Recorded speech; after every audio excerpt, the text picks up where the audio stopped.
Good afternoon, distinguished guests, ladies and gentlemen, for this last session today.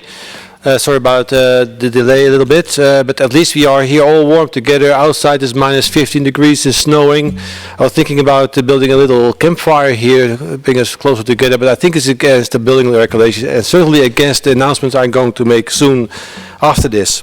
Again, thank you very much for joining us this afternoon for the start of the first Safety and Air Navigation Implementation Symposium, or SANES 1. My name is Erwin Lassoy, and I am the Chief of the Programs Coordination and Implementation Section. It's my pleasure to be your MC for this session. And before we begin, like I said, I shall make a few logistical reminders, especially because now we're starting from GANES to SANES, and some people may not have been witnessing the earlier announcements. So there is no smoking anywhere in this building. Please put your cell phones to mute, and no beverage or food in the rooms. So for those of you that already attended the GANES symposium, I am sure that you have enjoyed that event, which showcased the direction of standardization that ICAO is going to follow, and which is so very important for planning our aviation system, for making the right directions and investments. As of today, in this session, we are going to switch gears a little bit, and we will be looking at the challenges with implementation issues.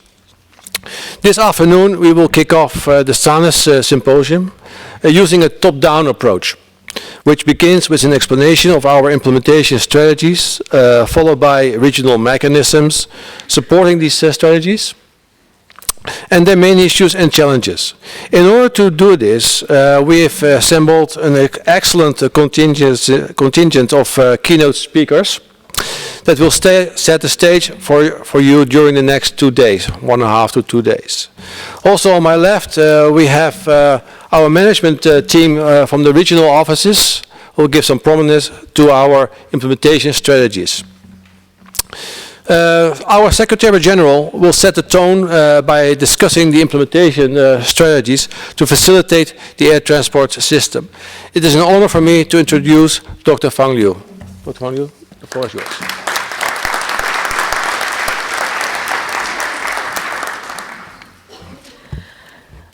Thank you, Erwin, for your kind introduction, and also for your kind introduction about the first event for this implementation strategy. Good afternoon, everyone. I trust you have all been enjoying a very productive and engaging time this week and finished second GANES meeting. You've been exploring some fascinating new concepts and proposals during the GANES portion of your activities.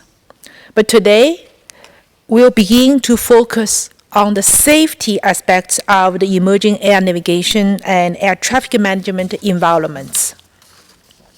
Particular efforts will be placed over the coming days on safety implementation strategies, creating a new forum for information exchange, and ultimately ensuring the successful and collaborative implementation of effective safety solutions. The objective of ICAO symposiums such as this is to draw upon the global and collective expertise of states and stakeholders worldwide.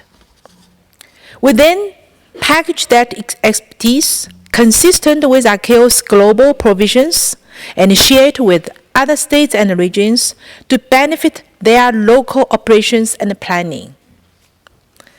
As we are all aware, the safety, capacity, and efficiency of the world aviation network is presently threatened by the speed at which it is expanding.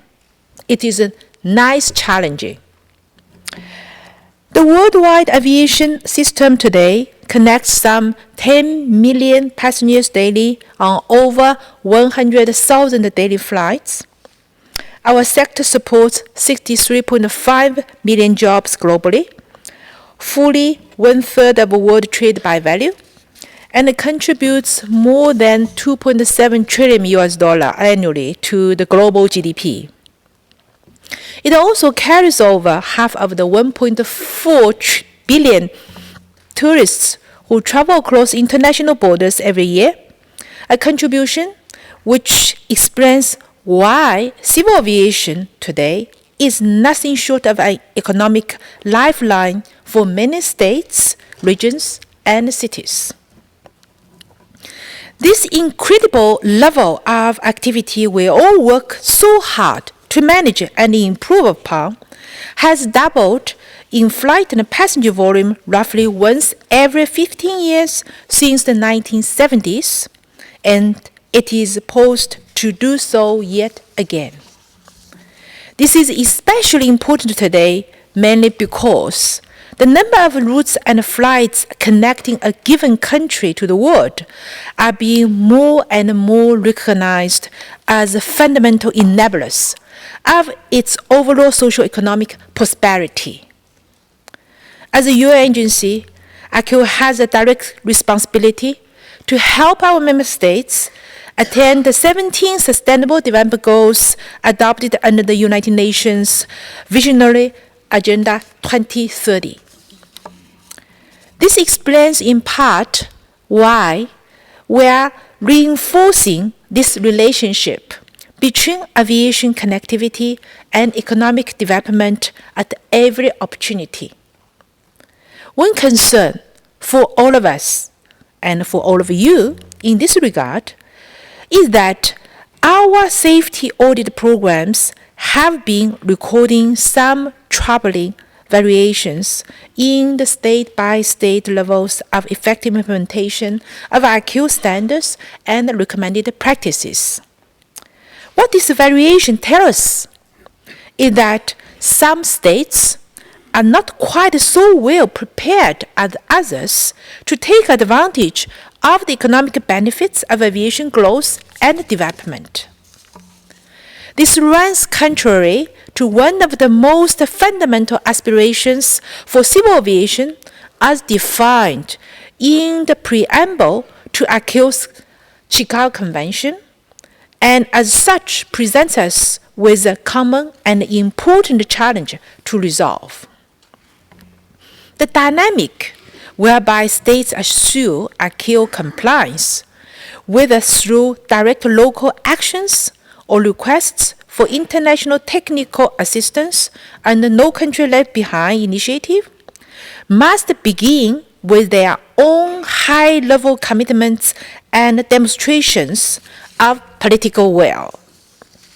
Myself and ICAO's Council President, Liu, underscore the need for these commitments whenever we visit with high-level state officials.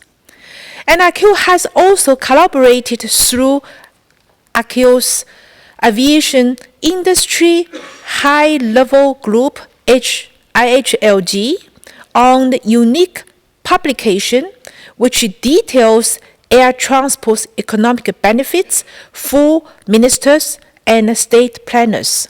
I would like to invite you to have a read of that report. It's available on our website.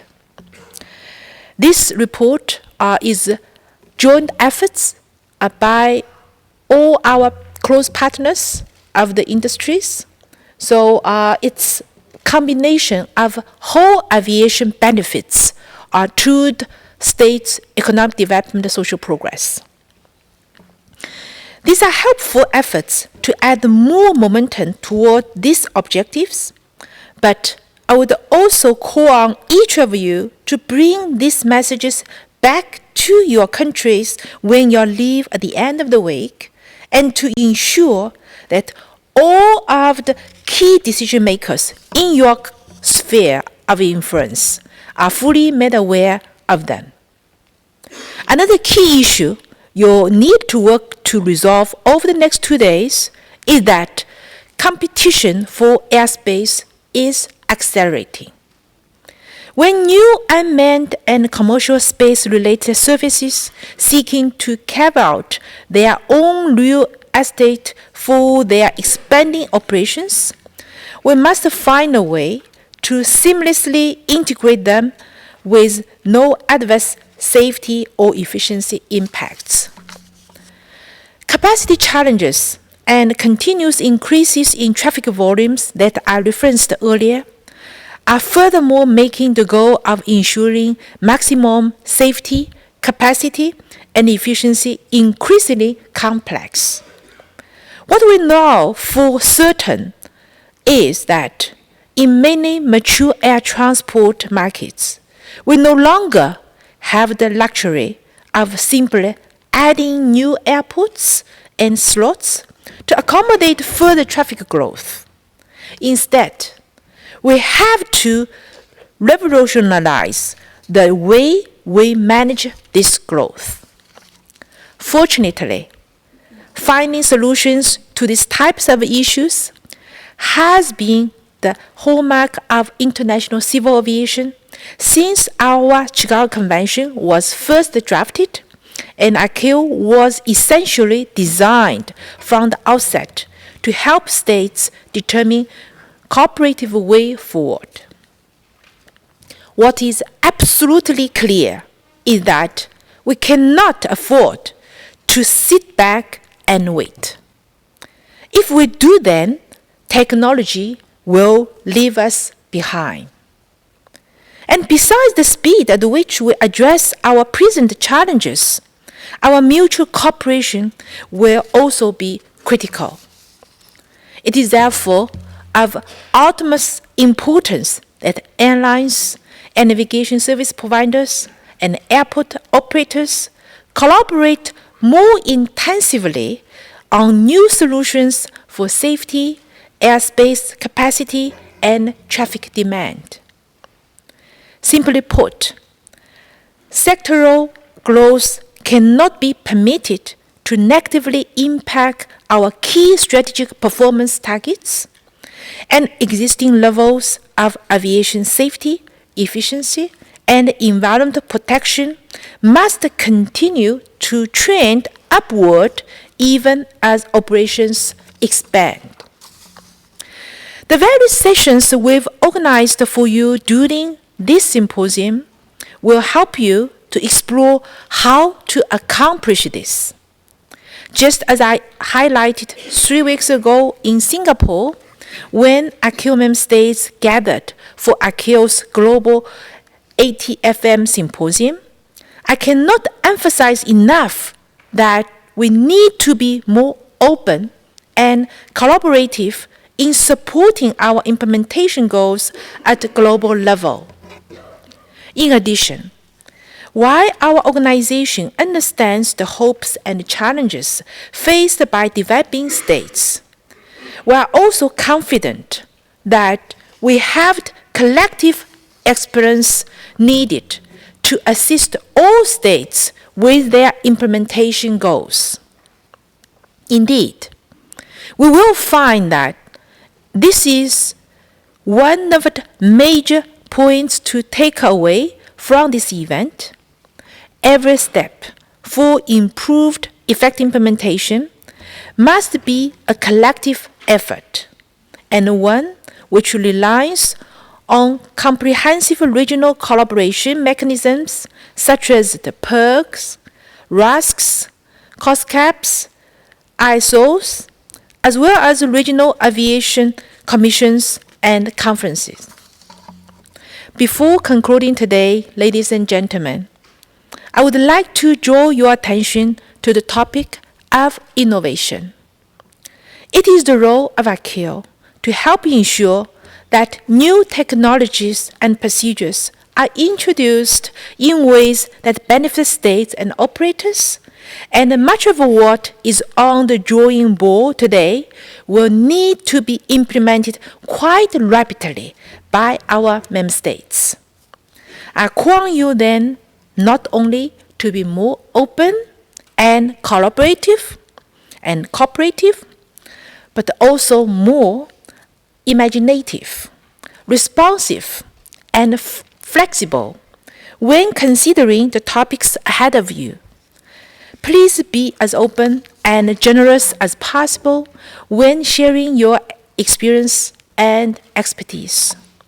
My main message to you today, which I stand behind fully as ICAO Secretary, is that our organization is ready and able to support all of our member states with the guidance, tools, and assistance they need to effectively implement our global standards and recommended practices. I wish you all very engaging and productive discussions, and I look forward to following up on the outcomes of this event at both the regional and global levels. Thank you.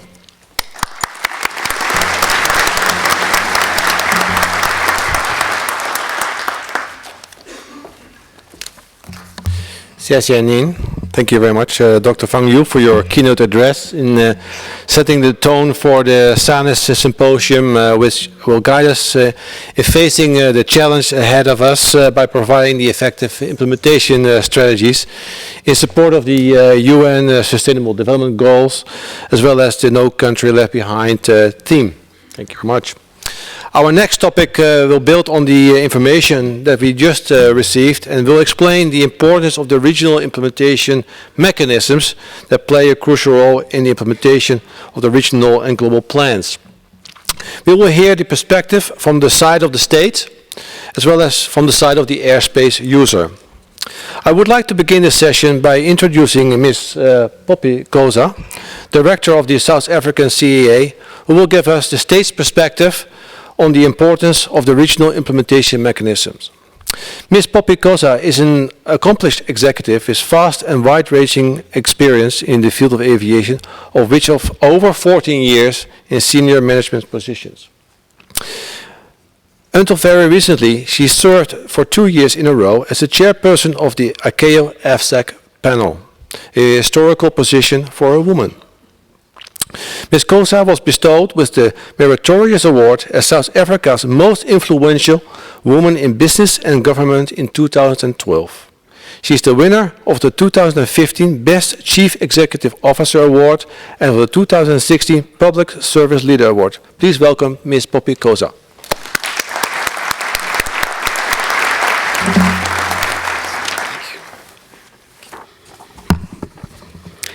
Thank you, Program Director, the Secretary General of ICAO, Dr. Fang Yu, distinguished guests, ladies and gentlemen, good afternoon to you all.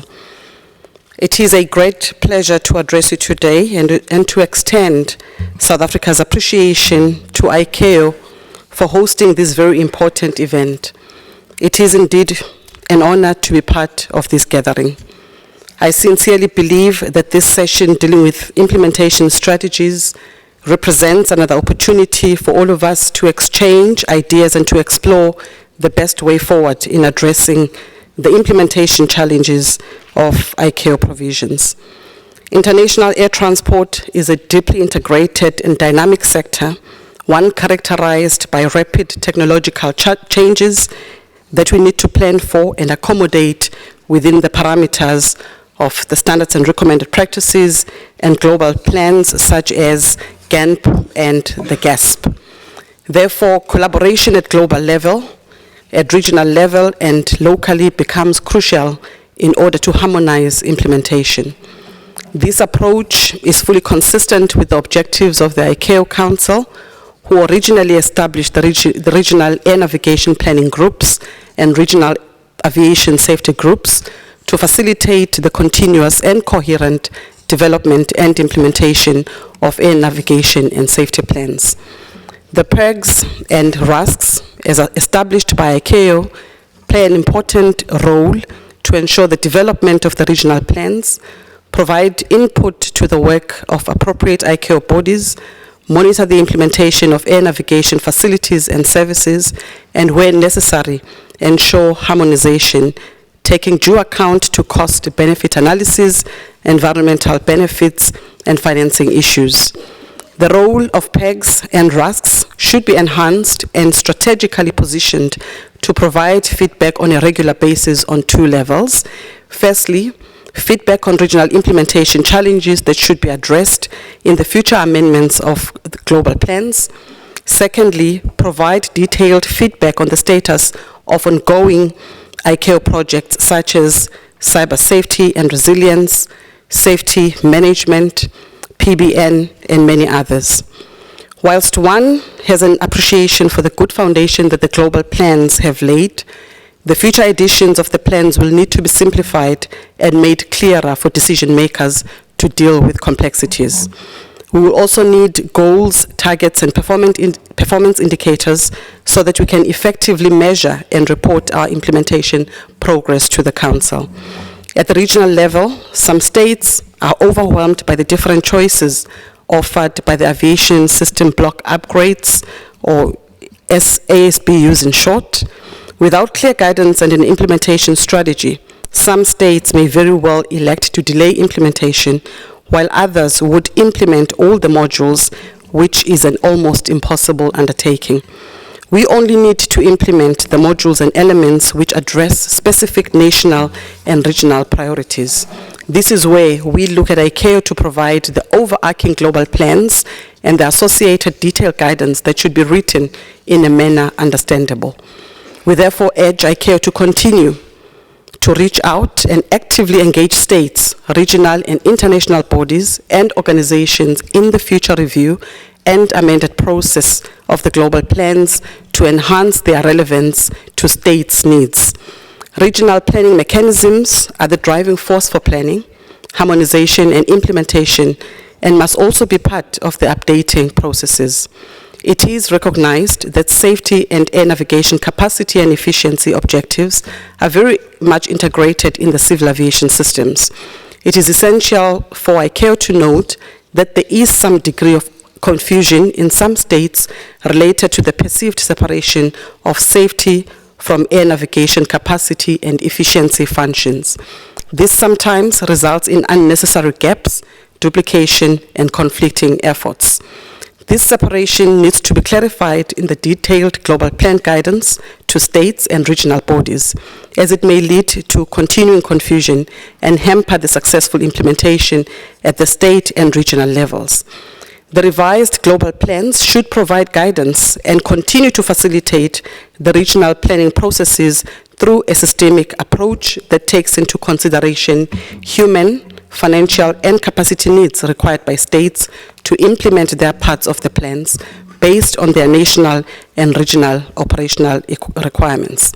Ladies and gentlemen, I have every hope that ICAO would consider these and other recommendations coming from this gathering. Having said that, we collectively as states are responsible to provide our experts to the planning groups for development, regional harmonization, and the implementation of these regional plans under the umbrella of the global plans. This is important considering the fact that the safety of our global air transport network relies on the observance of more than 12,000 standards and recommended practices which states and industry have developed in partnership with ICAO over many years. This partnership highlights the fact that one of the most important steps which governments can undertake to strengthen their contributions to the global aviation system safety is to secure their compliance with SARPs by assuring their effective implementation in a timely manner. Compliance to SARPs has proven to be a challenge that some states are yet to fully surmount. Having said that, I have certainly not lost hope, and thanks to ICAO and the commitment by the states and the aviation industry at large, we are gathered here in order to find solutions to our shared problems consistent with the spirit of the No Country Left Behind program. Program Director, in preparing my notes for this engagement, a myriad of questions and thoughts came to the fore. The first question is, after many decades since we developed standards and recommended practices with loads of guidance material in place, why do we still struggle with implementation? Colleagues, it is obvious that we are indeed facing challenges, and I am a firm believer that we would get to the right solutions only if we have frank discussions that include introspection and asking important and at times difficult questions. So please allow me to begin this process of introspection on questions or challenges that I believe would assist to put us back on the right path and towards full adoption and implementation of the decisions that we take one year after another. In my view, the following challenges must be confronted. Firstly, the issue of lack of political will and support. How do we overcome the lack of political will from states? Ladies and gentlemen, the biggest challenge that faces most regulators is the lack of political will and support to implement the entire spectrum of standards and recommended practices and other global civil aviation programs. In a nutshell, when a regulator is starved of political and constitutional support, inevitably that regulator's capacity and therefore the actual state's ability to comply with global civil aviation requirements gets compromised. What is often overlooked is the fact that aviation is the bedrock of a country's socio-economic growth and development. The air transport industry's catalytic capability and downstream socio-economic benefits are immense.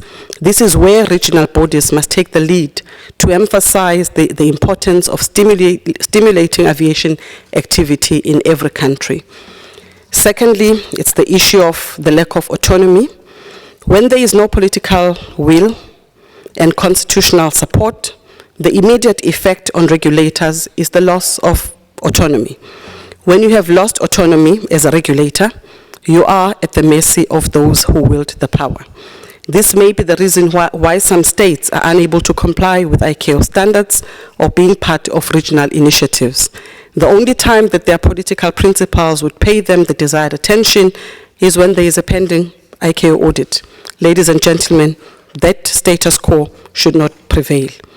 That challenge, lack of funding, the very first visible sign of the lack of political support would be the inability to secure sufficient budget. In that regard, those who are in charge of the fiscals of the country would spontaneously suggest that the regulator adopt the user pay funding model. There is absolutely nothing wrong with that funding model. However, things become interesting if you have a handful of operators operating in your airspace. In such an instance, it would mean that your source of income will be minuscule.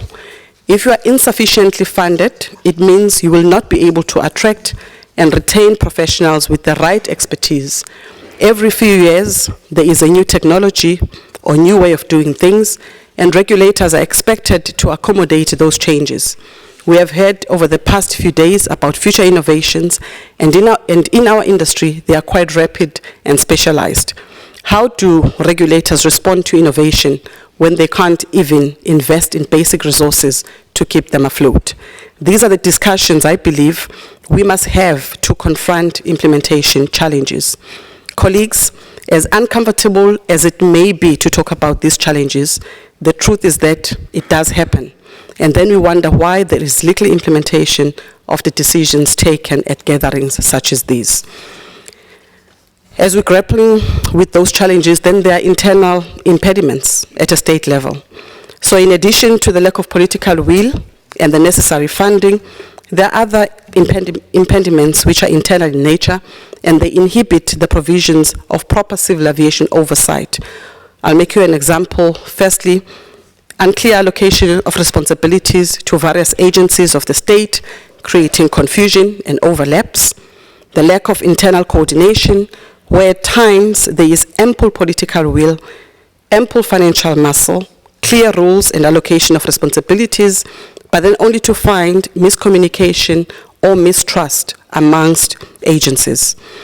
In concluding, Program Director, I wish to re-emphasize a few pointers that I believe we need to consider moving forward. Firstly, ICAO needs to revisit the plans to ensure alignment to deal with complexities. We need to be aware of and deal with all internal issues that can hamper progress at state level. ICAO should help with alignment of initiatives right at the beginning to ensure maximum use of resources. At times, initiatives are great, but are not in sync with other programs. States should guard against being too hung up on sovereignty. After all, aviation transcends borders, and therefore each state has a role to play. Information sharing is essential. We cannot keep reinventing the wheel. We must share information. There should be better cooperation at a regional level, and in fact, regional bodies ought to reorganize themselves better for the future outlook of aviation programs and new innovations. We need resources that are relevant and up to date to respond to the current and future demands. Lastly, in order to boost confidence among states who are lagging behind, we must ensure that we do not leave them behind. We must not ring-fence those states and their contribution to be only about the issues of assistance. The agenda of ICAO needs a balance of views, and therefore every voice counts in pursuit of the global aviation agenda. Secretary General, I know you try so hard to encourage that balance, and we appreciate your efforts, but of course, more needs to be done. Equitable regional participation in strategic discussions, not listening to one or two voices, is key, and we must collaborate and coordinate more at global level to ensure that the spirit of no country left behind is preserved. Ladies and gentlemen, I believe that if we get the basics right in terms of implementation of all decisions and SARPs, eventually implementation will improve, and there will indeed be a no country or no region left behind. I thank you for your attention.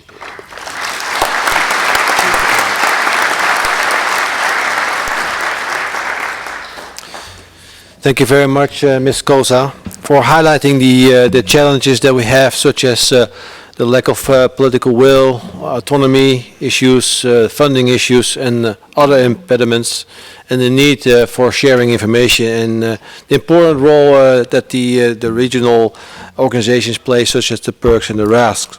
Thank you very much. Now I would like to introduce my friend, Mr. Carlos Cirilo, who will give us the industry viewpoint. Carlos is the IATA Regional Director for Safety and Flight Operations for the Americas region. His primary responsibility is to oversee activities in North America, Central and South America to improve, promote and implement IATA-led safety operations and infrastructure initiatives and policies. Mr. Carlos Cirilo is a former ICAO Air Navigation Commissioner and has over 25 years of achievement in managing and developing operational and technical projects in air traffic management, telecommunications and deployment of satellite-based technology. He is a flight inspector pilot and holds a colonel rank in the Brazilian Air Force. Welcome, Mr. Carlos Cirilo.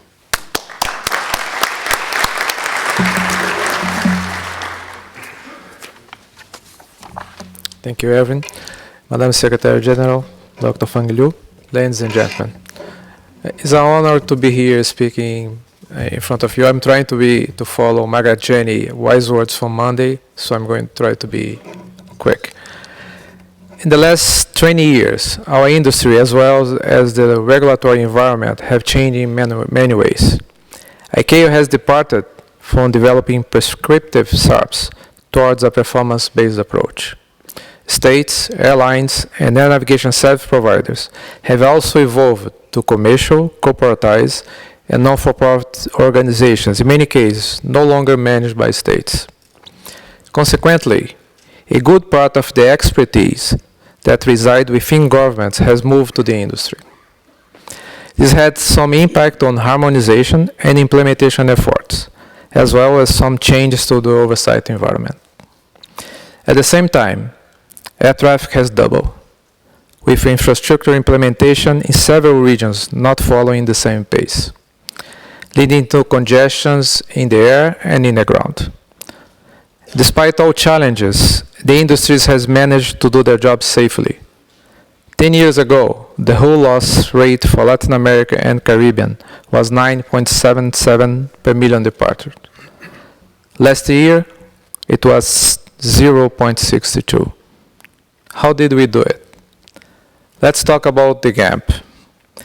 The change from prescriptive SARPs to a more performance-based approach needed to be followed by a global plan to guide states on implementation of each operational improvement, helping regions and states to identify why, when, what, and how to implement CNS ATM systems, process, and procedures in a globally harmonized way. In the development of the GAMP, more specifically the aviation system block upgrades, the importance to synchronize implementation in the ground and in the air was recognized. The airplane is seen as part of a seamless infrastructure to support air navigation. The ASBO also introduced the need to have a clear positive business case for all players to guide implementation. This addition significantly changed the way regional and national plans are developed today. What used to be a standalone state responsibility is now an inclusive exercise. As an example, there's no benefit for an air navigation service provider to develop an advanced RASG-PA approach if the Civil Aviation Authority do not have regulation in place to certify the airlines, or if the airlines are not equipped or their crews qualified to perform these approaches. Another important component that became paramount to our industry is the environmental impact and its mitigations. Last year, governments meeting here at ICAO reached an historic agreement, the world's first globally applicable market mechanism for dealing with a sector's climate change impact, the CORSIA. Together with CORSIA, proper implementation of the global plan is an essential component of the baskets of measures to reduce environmental impact. Now speaking about the GASP. Safe is and will always be the aviation industry first priority. All these changes and evolutions would definitely have an impact on safety if proper mitigation cannot be considered in the ICAO processes. Safety risks has evolved from a reactive approach, analyze accidents and incidents, to a proactive approach, looking to existing data to develop actions to avoid incidents and accidents before they ever happen. This change was possible to the development of the GASP. Industry had access to a large amount of data extracted from the cockpit. States, on the other hand, also had solid amount of data from oversight activities.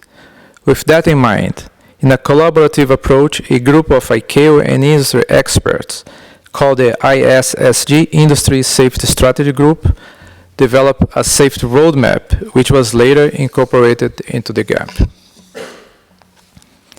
As part of the safety roadmap, regions established regional groups to follow up and guide the establishment of a data-driven proactive process, the Regional Aviation Safety Group. These groups were established under the same collaborative approach, industry and states, working together to leverage on each other's strengths to improve safety.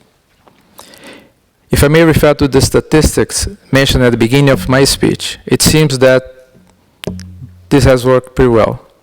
Numbers don't lie. We should be proud for what we have accomplished so far, from safety to air navigation and environmental protection. Nevertheless, traffic keeps growing and infrastructure has to keep up with this pace. In addition, disruptive technologies will be competing for the same airspace. Business as usual will not produce the same results, especially on the safety front. While the GAMP and GASP have so far guided the industry to grow safely and efficiently, coping with the challenges and opportunities ahead will require rethinking the way we approach these plans. As a start, they need to be aligned. I'm not suggesting merging the plans and creating another one. They need to complement each other. They are both part of a system that includes compliance with SARPs. The temptation to create a process on top of the existing plans must be avoided, since they can create additional layers, risking harmonization and providing little to solve the current challenges. Transition from planning to implementation in a globally harmonized way has always presented a challenge. The same airplane and crew will depart from Asia, transition through an oceanic airspace, and land somewhere in the Americas. Although the needs and pace of implementation can vary from different regions, harmonization is a must from the safety and efficient perspective. The PERGs and the RASGs, they form the basis for the regional framework for air navigation and safety planning and implementation. However, both groups are strategically different, with differing objectives and focus areas. The RASGs are oriented towards safety, and whilst the PERGs are oriented towards air navigation infrastructure implementation. 2 weeks ago, we discussed this subject at the RASG-PA Executive Committee, and the group considered that any change to its current organization, structure, and working methods could impact what we have been doing and our current effectiveness. The RASG-PA has established a true collaborative environment for states and the industry, and is specifically tailored to work and succeed that way. PERGs, while very important for the international aviation system, don't have the same direct state and in industry collaborate environment. In those cases, industry role is kept more on a consulting basis. We acknowledge that a strong RASG-PERG coordination is needed. To that effect, we have pledged to seek ways to provide timely and more effective information exchange. Before any change to the RASG-PERG are implemented, thoughtful consideration should be given to the regional realities, as well as organizational needs and differences. As noted in a recent ANC meeting, regions must have the flexibility to apply regional planning and implementation coordination and support mechanisms that best suit the characteristics of each region and will best serve to achieve the region's air navigation and safety objectives. In closing, I believe that under the ICAO leadership, with the same state-industry collaborative approach, we will be able to update the GAMP and the GASP, maintaining each one's particular objectives and working process, but conscious that they are in fact part of a greater plan developed almost 70 years ago. And I quote, "The international civil aviation may develop in a safe and orderly manner, and that international air transport services may be established on the basis of equality of opportunity and operated soundly and economically. The Convention on International Civil Aviation." Thank you very much.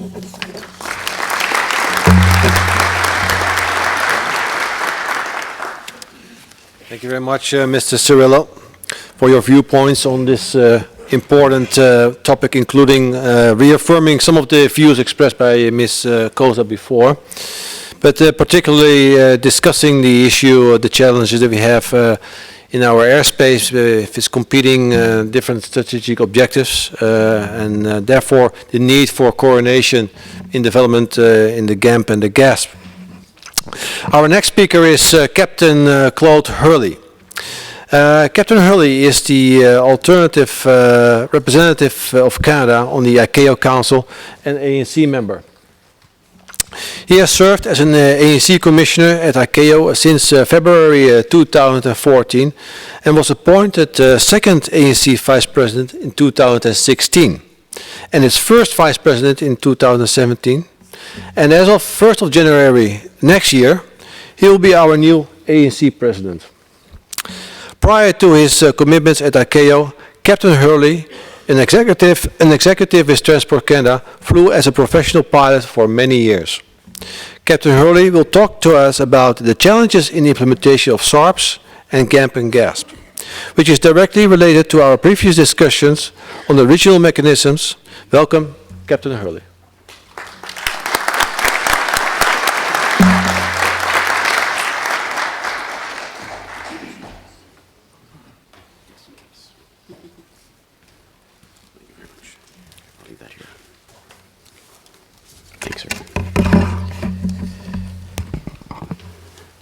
Thank you, Aaron, and good afternoon, Madam Secretary General, Dr. Fang, distinguished speakers, council members, fellow commissioners, members of the Secretariat, and you, our distinguished participants. I also want to extend an especially warm welcome to those of you participating in an ICAO event for the very first time. What I'd like to share with you today are some thoughts on implementation challenges.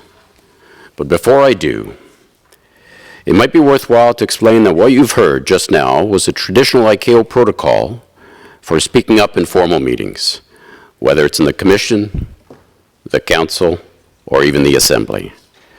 For me, I use the words thanks, hello, welcome, and topic to remember this protocol, but rest assured that it's not needed in this informal setting at all.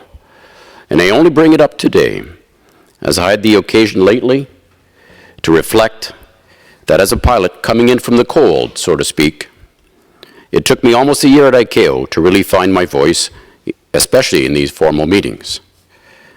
And yet, for all of us to find our voice and to speak up with our opinions, whether we're from the industry or from states, is perhaps the key to ICAO getting early feedback on any proposals so that we together can build a shared situational awareness on any potential implementation challenges, and for us then to build consensus on how to best tackle these challenges together. As you well know, it's not for lack of good intentions that things don't always work out. I remember years ago I was managing a startup flight operations overseas, and this was in a fairly remote area, as some flight operations tend to be. In fact, it was so remote that none of the major couriers made deliveries locally. And it always seemed to be near impossible to get critical things, like aircraft parts, to us in a reasonable time. Getting things done often meant asking a keen pseudo-adventurer from head office, let's say, to hand carry items in a trip that might include multiple flights and maybe some ramshackle buses. And still, this was often the best way to get an aircraft back flying. So you can imagine my surprise when one of these adventure couriers came in with not only the highly anticipated box containing a new fuel pump for the grounded aircraft, but also with a second mysterious, unasked-for package, a bonus as it were. This second mysterious box was opened with the gravitas it needed to a bit of a celebration to see what was inside. And it revealed something beautifully crafted in aircraft aluminum and brightly painted in company colors. It was not, however, an extra aircraft part, but a large bulletin board, perhaps intended as a new company-wide standard for posting safety-critical information. That it was sent without guidance material is part of the problem, and so it was a guess. It's a nice touch, though, right? You'll admit. And of course, I'm a big believer in both safety and standardization since I'm here at ICAO, but there were some implementation challenges which I'm happy to share with you. Being on spotty dial-up internet, if you could remember how much fun that was, it took forever to download the graphic-heavy safety bulletins, only to discover that these pre-designed safety theme of the week posters had been formatted for 8.5 by 11 paper, the common format in North America. It won't be a surprise to you then that the only paper we could source locally, A4, met that other more prevalent world standard, ISO 216. As well, this beautifully crafted aluminum board had been installed with, and you can probably guess where I'm going with this by now, not with the much more common international two-hole spacing, ISO 838, standard of 80 millimeters for those that appreciate that level of detail, but with the unique North American two-hole punch spacing of 70 millimeters. That 10 millimeters really made a difference. So yes, maybe it's only a paper saga, but sadly with no compatible paper or two-hole punch locally, we had some implementation challenges if we were to live up to the company standard for the effective distribution of safety information. I only bring this up as an amusing story, and I purposely stayed away from the many real aviation challenges that I've lived and you've all certainly lived as well. The point is, though, that even the most simple of initiatives, however well-intentioned, can come with unexpected obstacles to full implementation if we, together, aren't fully aware of any possible problems in the field. Much of what we're here to talk about this week, in GANS, in the Global Forum on PIRGs and RASCs, and now in SANUS, is exactly that, on how to overcome the same challenge.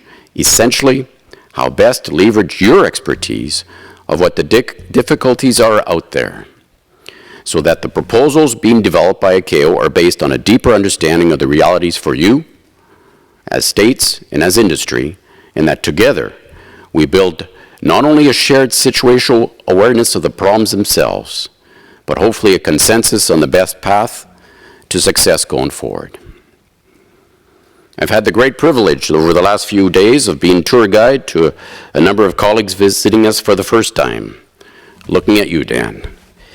And I learn a lot from these visits, as your questions and the points you raise in these informal chats as we go from room to room at ICAO are invaluable in piecing together how we can best leverage your individual expertise to collectively deliver what you need from ICAO.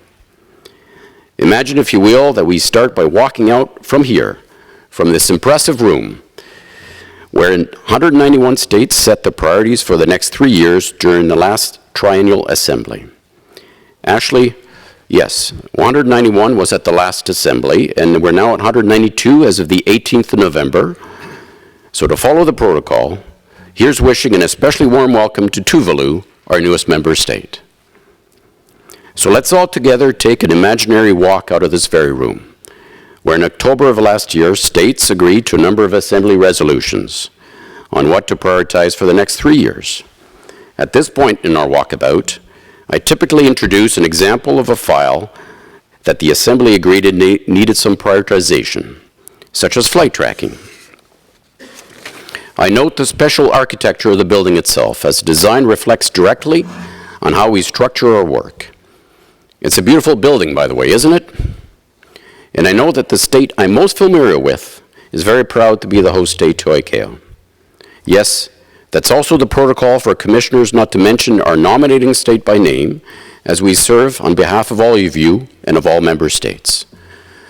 So for those of you that are expecting apologies for the weather from that same state, I've got it from good source, the representative, that perhaps this is an excuse for you to bring back some really cold stories home from your visit to Montreal. So back to our tour. I always pause on the Sky Bridge, that bridge between the conference side, where we are now, and the delegation and secretariat side of the building, to talk about the great work that's done in the background and those that do it. The very professionals, known collectively as the secretariat, are international civil servants, and the key role they play at every single step of the process in bridging the gap between big ideas, concepts, workable proposals, and the mature standards and recommended practices, or SARPs as it's called here, that states need to build their own regulations. As you've seen highlighted this week, the Secretariat shares the same passion for aviation that we all feel, and I'm thankful every single day for the work that they do to keep us on the right track. That actually might have been an intended pun since we're talking about flight tracking. I'll skip a few steps just to keep this story short. The day is long. So let's go visit a panel room where the real experts, many of whom are here today, like yourselves, come together to discuss how to bring measurable improvements in aviation safety, efficiency, capacity, security, and the environment. Sure, you'll say that sounds like boilerplate text maybe, but really, in our traditional processes, panels are where we start to explore, for the first time, the possible details of these SARP proposals.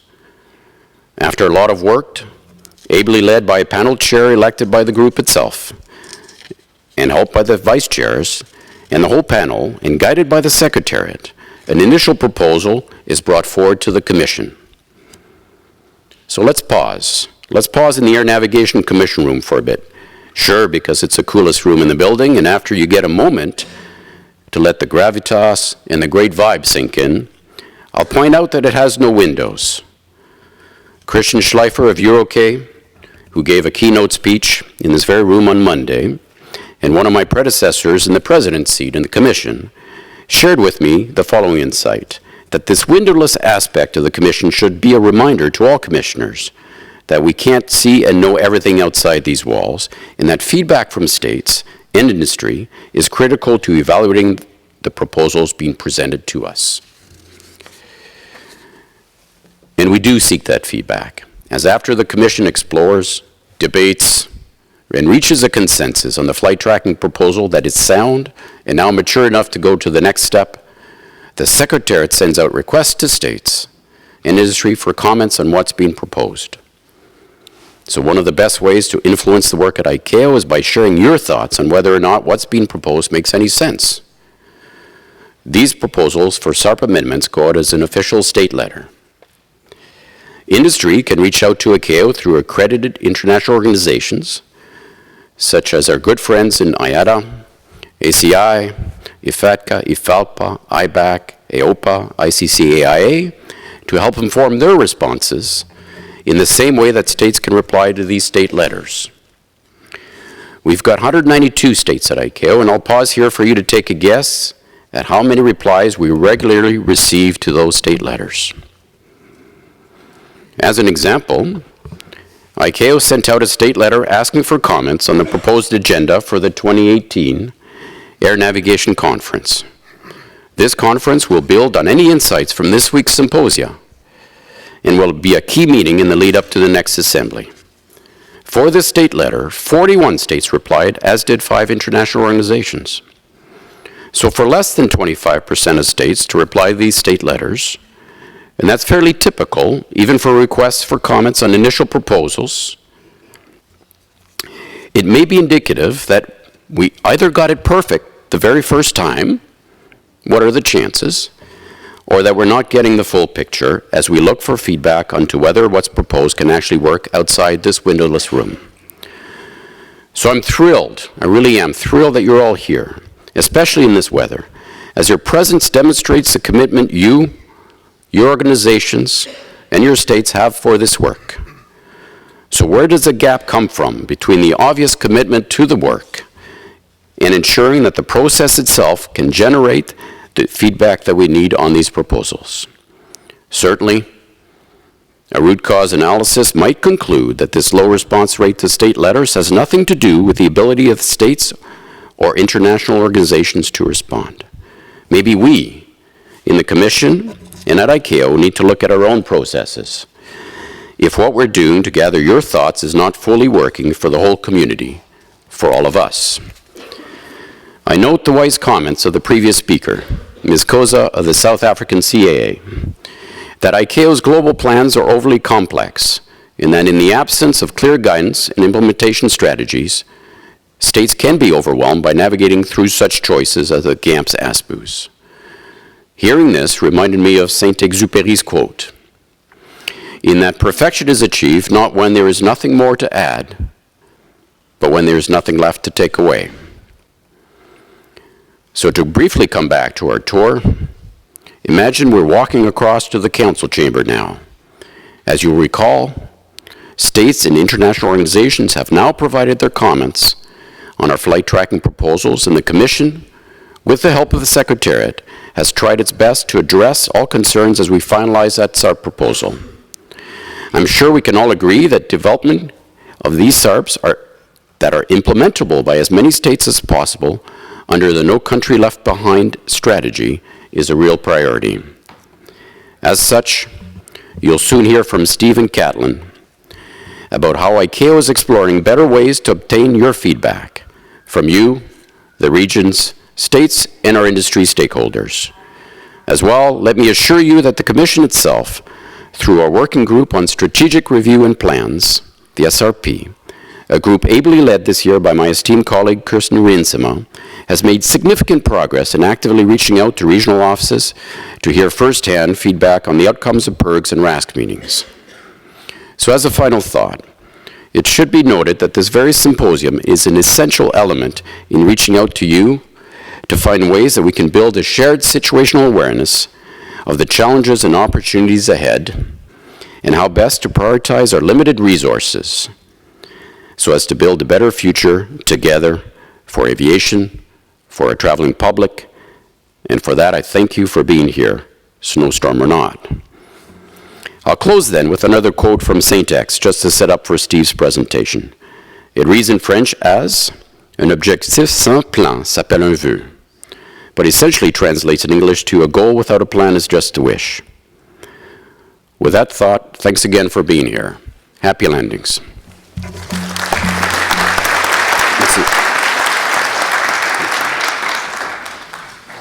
Merci, Claude. Thank you very much for your thoughts on this important topic, explaining us that 10 millimeters can make a difference, and highlighting that we have to review our own processes. That states may be overwhelmed with some of the processes, especially also looking into the GAMP and the GASP. I would like now to introduce Mr. Steve Creamer, our director of the ICAO Air Navigation Bureau, who will provide us with his presentation from concepts to tangible benefits. His presentation will describe how ICAO will address the implementation challenges of increased complexities and rapidly changing technologies. Steve, don't let us wait. Please tell us how we face the challenges. Thank you very much. Thanks. Welcome, Steve. Thank you.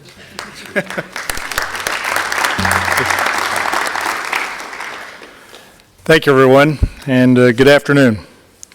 So, we're actually building on the work that many who've come before us have created, and so it's not starting from scratch, so to speak. And in the 12th Air Navigation Conference, there was a clear guidance from the member states that ICAO needed to start to focus on program management coordination in the implementation of our SARPs. And that feedback came from the audit program and the idea that we could see and begin to measure the variation in implementation capacity around the world. And now with multiple stakeholders, more privatization of the expertise necessary to implement complex SARPs, and the variation in needs, and now more technology coming into the system, it truly is a complex process to introduce new capabilities and benefits based on technology or a change in procedures. So an air navigation work program was developed, which is a data-based program which outlines the work of the organization around the development of provisions in safety and air navigation. It has inputs from the global plans, from the high-level conferences, the PERGs and the RASGs who give feedback on how they're doing, and the safety recommendations addressed to ICAO from accident investigations, from tragedies around the world, or from other incidents where accident investigation authorities provide their feedback on the quality of our outcomes. And then we have the panels, who are the member states' nominated experts, not representatives, nominated experts to provide the global community with the best and the brightest to advance the state of the SARPs. We have a process which has job cards, which communicate the job assignments for the panels, which are assigned by the Air Navigation Commission, and then the Secretariat assists the Commission in adjudicating that work. So at the top layer, we have the global plans. You're familiar with the names now, but a new element which has been established in the second layer is the ICAO business plan. And the business plan actually outlines the activity required for the organization to achieve the work program over the course of a triennium. And that informs the budget that the member states approve to have the work accomplished. It won't be a surprise that the budget doesn't quite match up with the total work, which means that we have actively worked to engage with our partners to seek resources from other organizations to assist us in accomplishing these goals. And then we develop what we call job cards and work packages, which describe a clear problem statement, the expected benefits of an activity, the responsible groups, and the required actions or the work program elements and the timelines for accomplishing that work. Now, at the 39th Assembly, we launched an outlook on ICAO provisions to provide some concise detail on what's coming in the SARPs development process. A lot of people say ICAO is slow, but we produce 500 changes in SARPs on an annual basis. On an annual basis that have to be ingested into the national regulations and law of 192 member states, and then understood and implemented by the operators and the air navigation service providers and overseen by the safety professionals in those states. It's no wonder with that level of work and the complexity that goes with it, we struggle a little bit to keep up and keep priorities where they need to be. But we're working on that. And based upon what you heard in the GANS, we have a lot of change coming, fundamental change. And the organization is wanting to embrace that change by really looking at the methods that we use to advance this work. More needs to be done. Complexity is our enemy when it comes to obtaining that political will. The elevator speech to tell a minister of transport or a minister of finance what they need to do to improve their infrastructure so that air traffic will come to their airport so that they can gain the economic benefits is not a very quick speech yet. And we've got to get better at refining how these things are put together. But we want to move from concepts to tangible benefits in the programs that are delivered in the regions. And that's why it's important, and I think I need to note as well, we have the leadership from our regional offices, the regional directors, deputy regional directors from each of our 7 regional offices here this week, because they also, like us, need to hear your engagement with the organization, because they are responsible for assembling the response plan, the action plan within each of our regions. And they, just like us here in Montreal, we work as a team to try and engage that change and to provide some structure that helps to understand what the problems are. And that means we need to evolve towards a more program, project-oriented approach to the business. I've heard a couple of things this week about some ongoing implementations around the world where we're struggling because all of the stakeholders are not able to keep up and align their expectations with one another. And that's something that we need to be able to address and reduce the confusion and improve the communication with these program and project management tools. And Erwin, who's here working with me to moderate or MC this particular session, has been tasked with the responsibility of running a program coordination and implementation office for ICAO to integrate the work across all of our headquarters organizations for safety and air navigation and the 7 regional offices, so we can give centralized tools to the regions in doing this work. So you've seen these steps before. I'm not going to repeat them on this slide, but essentially to say we want to have a why. What's the problem statement as we move forward? What are the SARPs that are necessary, the guidance material, and the necessary public exposure to succeed with that change, the answer to the why? We want to have individual regional implementation strategies. You'll hear more from Catalin about how that needs to be tailored for the political and social and regional reality for each of the 7 regions. And then finally, what are the benefits? First and foremost. Now, unfortunately, those benefits don't always come down to dollars and cents. Dollars and cents is easy. Boards of directors, they get that. What they don't get is the intangible difference in the level of safety performance that they are achieving because of more effective management of risk.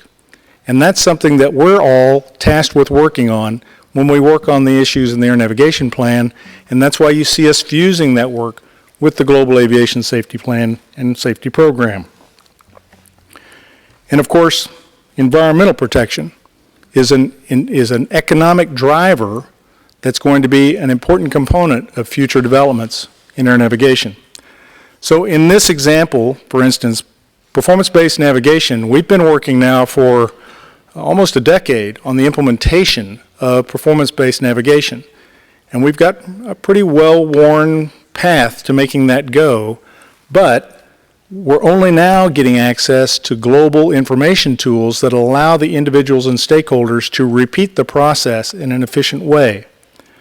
The frameworks have to capitalize on the aircraft capabilities, the SARPs have to be developed and refined for the current state of the art, the guidance material, and the recognition for the procedures has to be provided so that safety is assured and trusted by all of the safety regulators who are exposed to these particular procedures. And finally, the implementation support has to be there from the regional offices, supported by headquarters, to do the work to get all the stakeholders through the implementation strategy, the training required, and the correct level of planning and implementation and oversight. And it's different in each region. But the elements are the same. The way you tackle each element has to be tailored for the circumstance, but we need to ensure all of the elements are accomplished. And then finally, we're working to tailor, again, for all of the regions, and then provide coordination among all of the regional groups so that they can share best practices and they can learn from each other's experiences. One of our understandings is that as you try things, you're going to fail some. And failing is okay if you've managed and assessed your risks, and we can learn from that experience, because you won't have a safety failure, you'll have a failure in achieving the capacity or the efficiency if we're managing safety correctly. So we want to learn those lessons and iterate the process as quickly as possible. And that will bring us all of the benefits that we've been talking about throughout the GANS and now starting to discuss in this implementation symposium. Thank you very much for your attention, and I'll turn the mic back over to Erwin. Thank you. Thank you very much, Steve, for your view on how to face the challenges, the increased complexity that we have in our air navigation system, and some of the methods that we may need to apply in ICAO to address this. In relation to this aspect, the regional mechanisms that play an important role, we have already discussed it, and therefore I would like now to introduce our last, but certainly not least speaker, who will talk about the outcomes of the Global Forum on PERCs and RASC, which is just fresh from the oven just an hour ago, and therefore it's a very hot topic. I would like to welcome Mr. Kathleen Radu, Deputy Director of Safety of the ICAO Air Navigation Bureau. Welcome, Kathleen.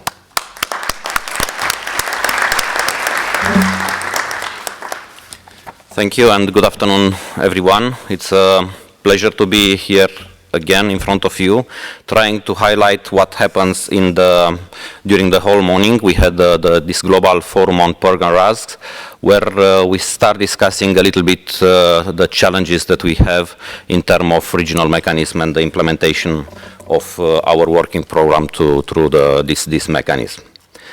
In terms of participation, we had all the chairs or vice chairs of the regional mechanism, PERCs and RASC, and also people from the industry, experts from the states level, and member of the Council and Air Navigation Commission. Just to be sure that we ensure the proper representativeness of our stakeholders, and also to be sure that whatever will be discussed having a coverage in all areas of expertise. So going forward, in terms of implementation, we all know that the states are the one responsible to implement. However, we as ICAO, together with our partners, safety partners, we are trying to work together to help states to implement and to find the best method to achieve this goal, to have better implementation, as every state signed the Chicago Convention, oblige himself to put it in place. In terms of planning and implementation regional groups, PERC and RASC, for the ones that don't know what the PERCs and RASC are. For the PERCs are the planning and implementation established by the ICAO Council as the focal points for regional air navigation planning and implementing. The work of the PERCs is mainly related to the regional implementation of the global plans, and on this specific one is the Global Air Navigation Plan, the GAMP.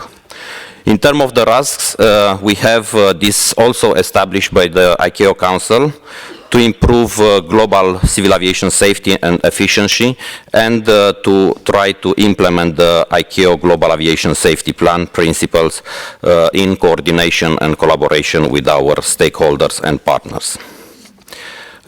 Each of these regional mechanisms is attached to one of our regional offices. So each of the 7 regional offices have some of the mechanisms attached and responsible for. In terms of challenges that we have, we discussed and we highlighted some of them: resource limitation, lack of champions or coordinators to help us with the delivery of the elements in the RASG and PERGs, poor attendance in subgroups, and non-standardized process across our groups. But also insufficient participation of civil aviation system experts, and also the interaction between PERG and RASG that generates a highly amount of coordination and bureaucracy. So also the current structure in some cases generates a lot of overhead. In terms of, as my boss said, in terms of the future, we have now a fundamental change in front of us, and we need to be sure that the PERGs and RASG are well prepared to face this challenge. And in this case, the Council took the decision to review the term of reference, to adopt the project's methodology, also to ensure the inter-regional harmonization, sharing best practices, and improving the organizational structure. Also, a better communication strategy to be put in place to be sure that the promotion of activities of RASG and PERGs are well known to the public. In terms of our objective, when we set up this global forum, we had the will to improve, find a way to improve the PERG and RASG mechanisms, also to optimize and strengthen the synergies between the RASG and PERGs, develop and harmonize implementation strategies, and also to address the future global and regional implementation challenges and possible mitigation strategies, as well to increase capacity and improve safety performance.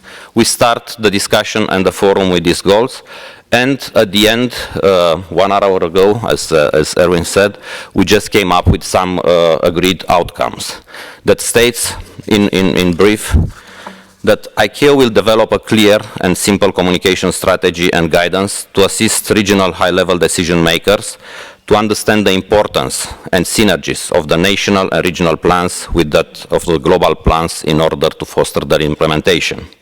Also, that the terms of reference of PERGs and RASGs to be reviewed and updated to keep pace with the developments, including in the Assembly Resolution, the ICAO No Country Left Behind initiative, and the new versions of the GASP and GAMP, and to minimize to the extent possible the overlapping scope of responsibilities between PERGs and RASGs. Also that ICAO will provide guidance to assist PERGs and RASG to review their organizational structure and working arrangements for improved harmonization and better alignment with the GAMP and GASP, delivery and monitoring of goals and targets in the region, and support towards implementation as defined by the global plans roadmaps. Also that the working arrangements of PERG and RASG to be reviewed with a scope to further reducing bureaucracy, more adaptable to change, improving underlying work structure, and increase participation of key decision makers.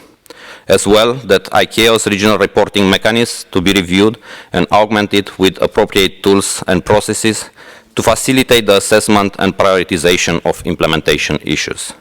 And the PERG and RASG have the flexibility to apply the most effective and efficient organization structure and meeting modalities that best suits the characteristics of each region's implementation work program, while maintaining the alignment with the global plans and the Council mandate. And at the end, highlighting the fact that the benefit of participation in the working structure of the PERG and RASG is acknowledged by all stakeholders, together with the need for an effective support to their activities. So in brief, this was the outcome of this global forum today, and I want once again to congratulate all the moderators and speakers and all that contributed to this important forum, because once again it's the regional mechanisms are representing one of the most important elements of our implementation strategies, and we really need to be sure that they are well aligned and prepared for the future. Thank you very much.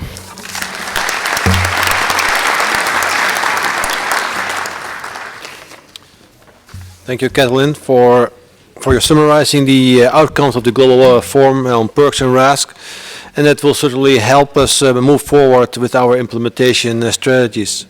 We understood that the perks and RASC mechanisms play a pivotal role in keeping in tune with our changing environment.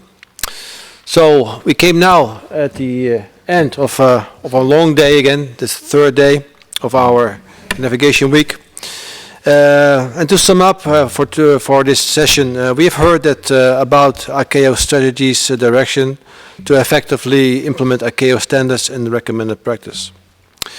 Next, we have heard about the perspective of both a state and an airspace user about the importance of regional mechanisms to keep pace in our ever increasingly changing aviation environment. In this regard, we learned about the fresh outcomes just now from the Global PERC RASC Forum. We certainly hope that you have enjoyed this session, and I'd like to thank all the speakers for their presentations. Big applause, please.